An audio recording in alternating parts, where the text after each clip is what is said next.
नमस्ते भारत, आप देख रहे WS न्यूज और IBM टीवी 9।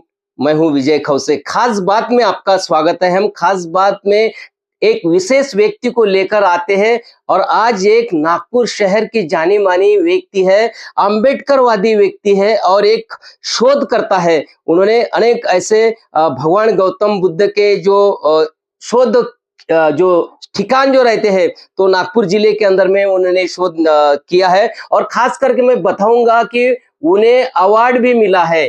हमारे साथ में धर्मेश पाटिल है। सर, आपका बहुत बहुत अभिनंदन है कि आपको अवार्ड मिला है। कौन सा अवार्ड मिला है, थोड़ा बताइए। सबसे पहले नमो बुद्धाय, जय भीम, जय भारत। और आपके चैनल का बहुत बहुत आभार कि हमारे पास तक आए। तो मैं नाग मित्र धर्मेश पाटिल। अवार्ड ये मिले 2023 को, जो लॉकडाउन में मैंने काम किया, दिन भर राशन बांटना, शाम को पढ़ाई करना। तो जो सम्राट अशोक बुद्ध की जो पाली भाषा है, उस पाली भाषा को लिपि दिया सम्राट अशोक नागराजाओं ने। तो पूरे भारत में जो जम्बूद्वीप भारत था, वहां पर ये लिपि शिलालेखों में, पहाड़ों में आज भी जैसी की वैसी उकरी हुई है। कुछ जगह बदमाशी हो गई। तो जब हम लेनियों पर जाते तो बुद्ध तो देखते, वाह वाह बहुत अच्छा, कितनी लेनी बनाई, 500 साल लगे अजिंठा। लेकिन वो लिखा है, किसी ने ऐसा प्रयास नहीं कि ये आने वाला क्या लिखा है, इसमें संदेश क्या है, क्या संदेश देना चाहते हैं अशोक का, किस लिए लिख के रखा। तो मुझे लगा ये काम करना चाहिए। अम्बेडकर मूवमेंट में ये काम छूटा। तो इसको शासन ब्राह्मी लिपि बोलते हैं, लेकिन ये हमारे अम्बेडकरी बुद्ध साहित्य में ये पाली धम्म लिपि है सर। पाली धम्म लिपि है और ये बहुत कठिन है, बहुत कठिन है। लेकिन आप पढ़ोगे तो मैं 1.5 घंटे में अभी मास्टर बनाऊं लोगों को, इतना आसान तरीका मैंने ढूंढा हूं। तो ये धम्म लिपि के बारे में कोई है इंडिया में काम करने वाले, मैं ही हूँ ऐसा नहीं है।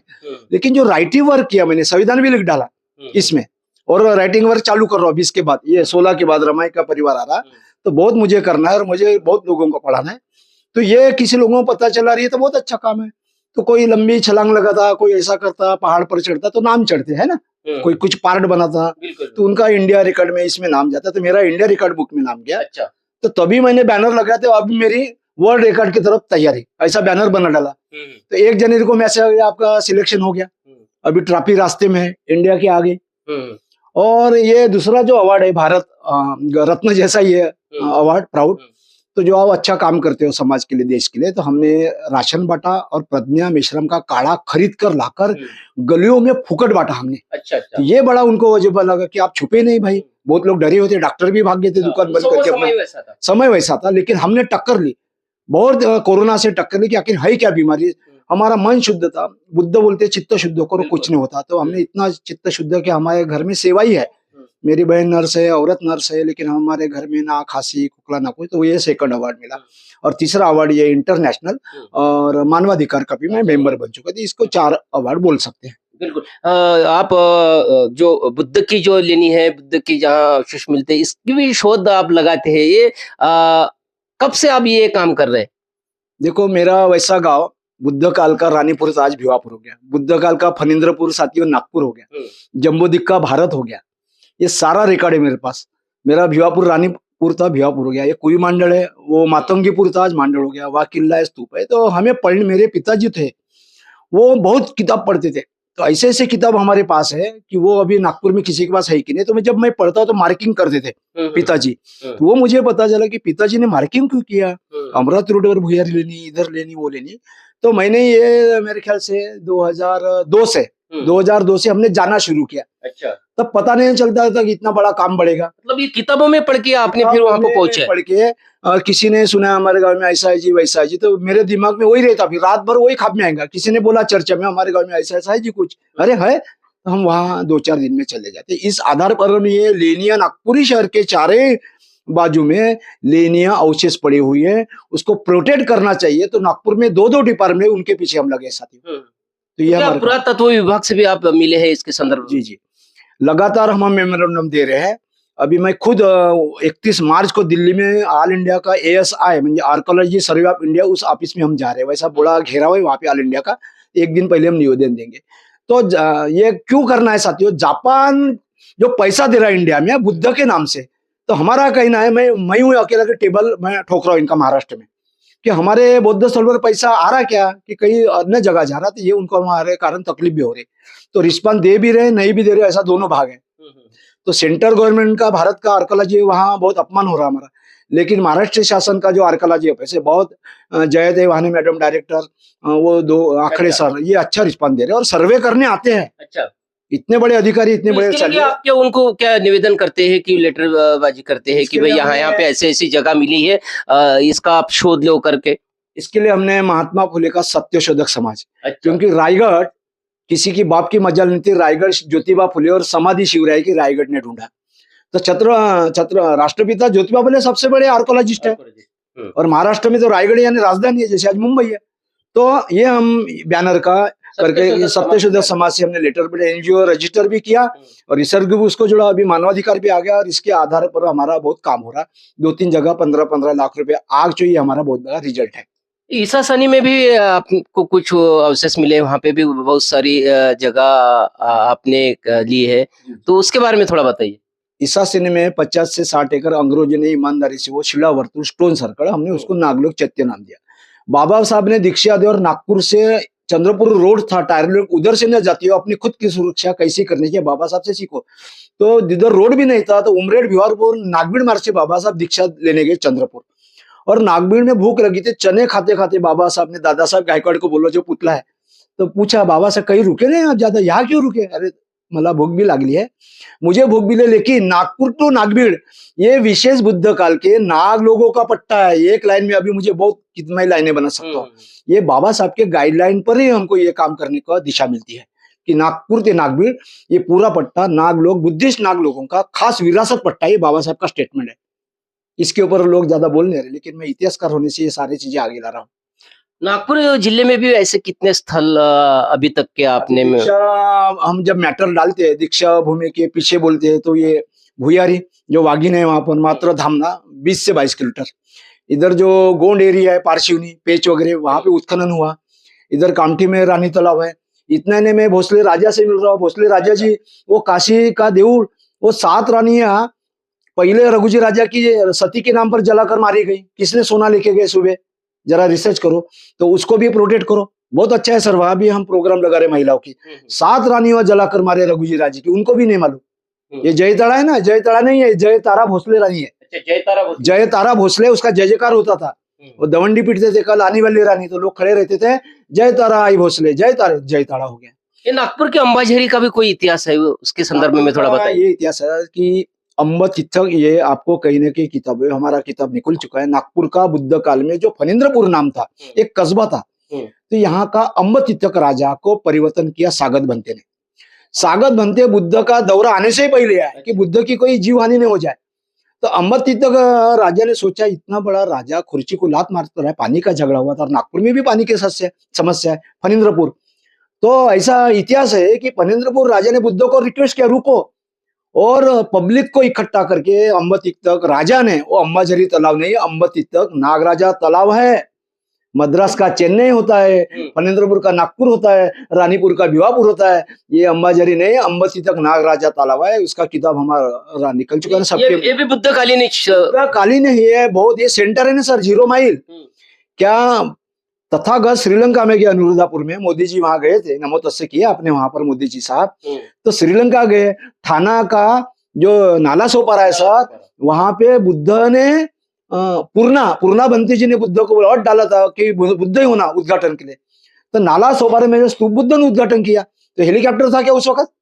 नहीं, बिल्कुल पैदल, पानी का रहा, पैदल चारी का। जब उधर से आए श्रीलंका से, तो ऐसा इधर से होते बालाघाट से, गोंदिया से इधर सावनेर वगैरह है ना, ऐसा करते करते बुद्ध गए। ये नागपुर, ये अम्ब तीर्थ राजा। लोग बोलेंगे एखादा कुछ जानकारी दो इसका, तो जाइए 5 नदी का संगम अंबोरा पहाड़ में जो विहार है, धन्यवाद जिसने भी नाम रखा, अम्ब तीर्थ विहार दुनिया में एक ही है, 5 नदी का संगम अंबोरा साहब हो गया। बिल्कुल। पाटिल साहब, आप शोधकर्ता के नाम से ही जाने जाते हैं, ये सारी प्रेरणा आपको कहाँ से मिली? मैं, हमारे पिताजी तलाठी थे, तुकडोजी महाराज के कारण उनको 16-17 साल की उम्र में वो तलाठी बन गए थे, और उनको पढ़ाई का बहुत छंद था। तो पिताजी क्या तुकडोजी महाराज के साथ में भी रह चुके?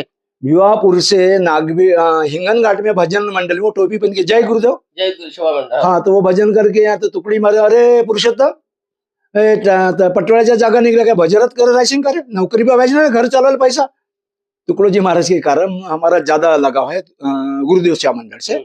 तो वो किताब ही हमने पढ़ा तो हमारे पिताजी ने ये बहुत गाइडलाइन करके रखा। उनको मौका नहीं मिला लिखने का, वो सारी किताब मैं लिख रहा हूँ, उन्होंने काम करके रखा। तो वो एक नागपुर के बाबा हो गए, मरते के समय में सत्कार हुआ। अभी तो मैं थोड़ा सा जवान हूँ, 90 साल की उम्र में सत्कार हुआ। एक पहले शोधक चंद्रनाग नारनरे बाबा, उनके लड़के जिंदा है, टेका नाका सिद्धार्थ नगर। वो उस जमाने में भिवापुर में आते थे। मेरे भी पिताजी भी अभ्यासक और नारनरे बाबा भी अभ्यासक। रात के 12-1 बज रहे तो भी चर्चा, भिवापुर में किधर क्या है, जंगल में क्या है, इधर क्या, यही चर्चा।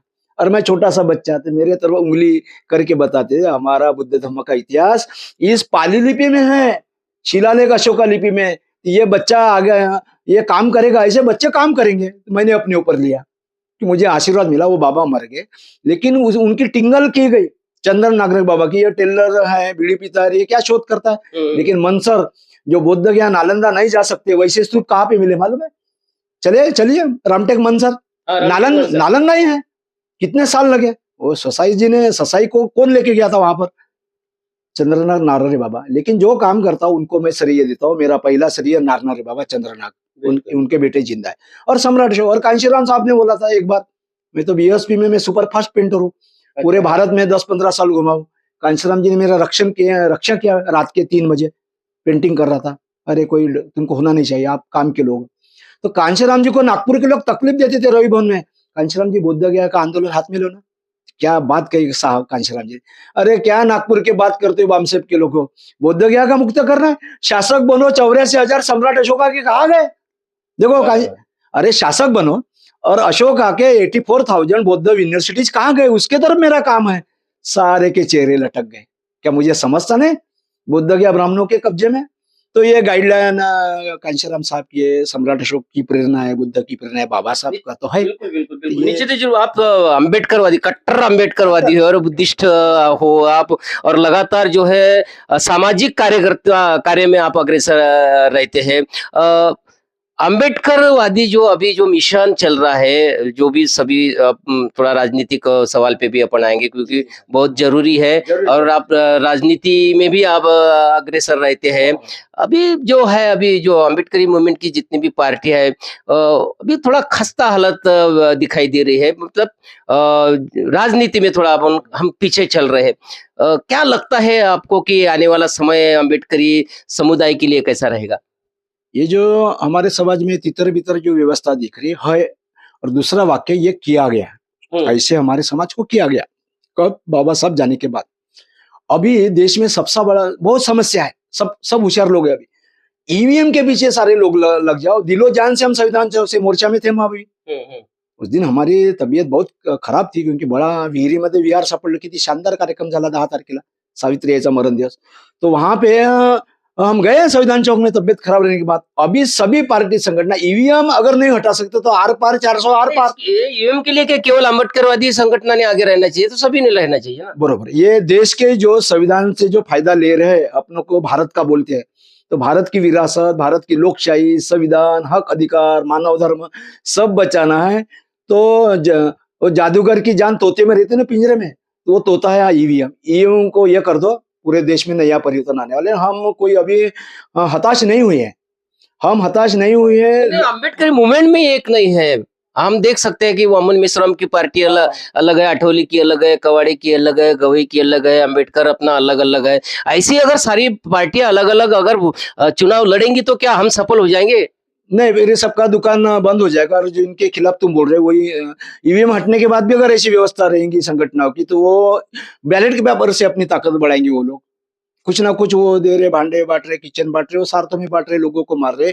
ईवीएम हटने के बाद भी हमारे लोग संगठित नहीं होते आपस में, तो दुश्मनी और ज्यादा मजबूत हो जाएगा। तो मेरा संदेश है, आपस में समन्वय, ये सम्यक जो शब्द है तथागत का, सम्यक शब्द की पढ़ाई करें और देश की राजनीति, देश को हासिल करने के लिए आपस में भाईचारा बढ़े। ये मेरा संदेश है। ईवीएम का विरोध में काम चालू कर दो, चालू है, शामिल हो जाओ साथियों। नीचे आखिरी एक सवाल है, जो भारत का जो संविधान है वो भी खतरे में है ऐसा बोला जाता है। आप किस नजरिए से इसको देखते हैं? मैं जो ऐसा बोलता, थोड़ा उनके मैं खिलाफ जाता हूँ।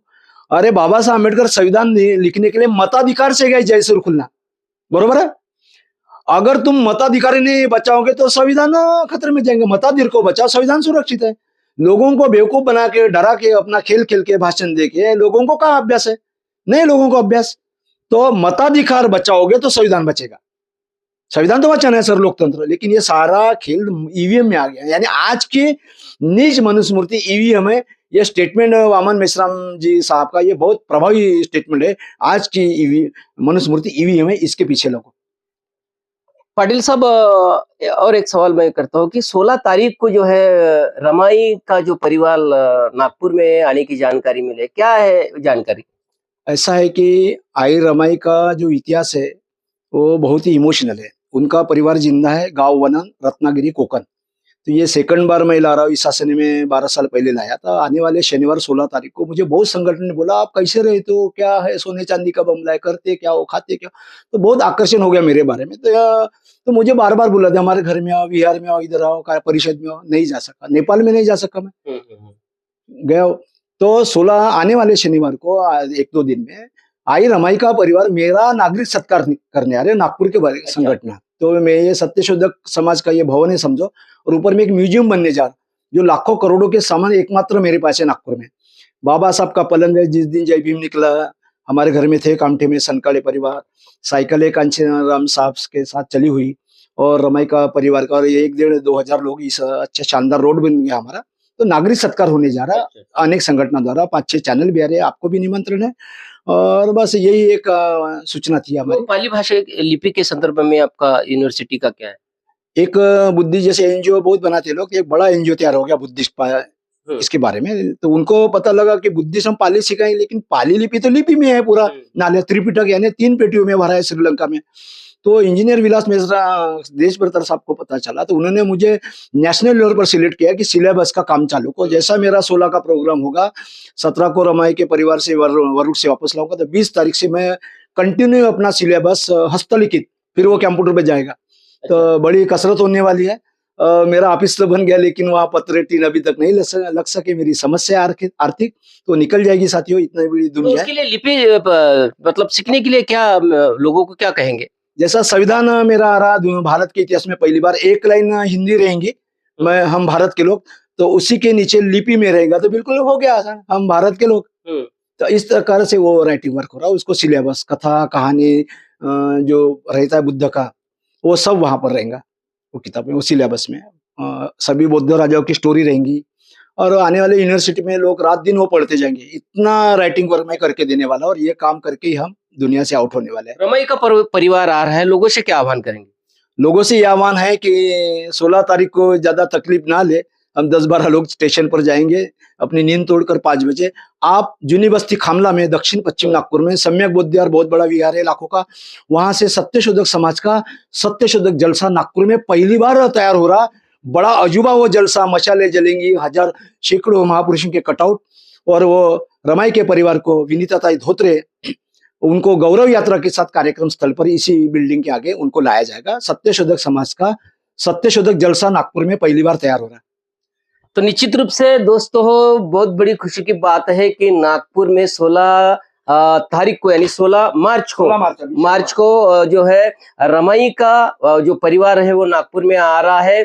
तो निश्चित रूप से आप भी इस कार्यक्रम में शामिल होने की अपील जो है यहाँ पर अपने जो अम्बेडकरवादी है, सत्यशोधक समाज के जो कार्यकर्ता है और शोध करता है धर्मेश पाटिल ने यह आह्वान किया है। तो आप देखते रहिए WS न्यूज, IBM TV 9। धन्यवाद।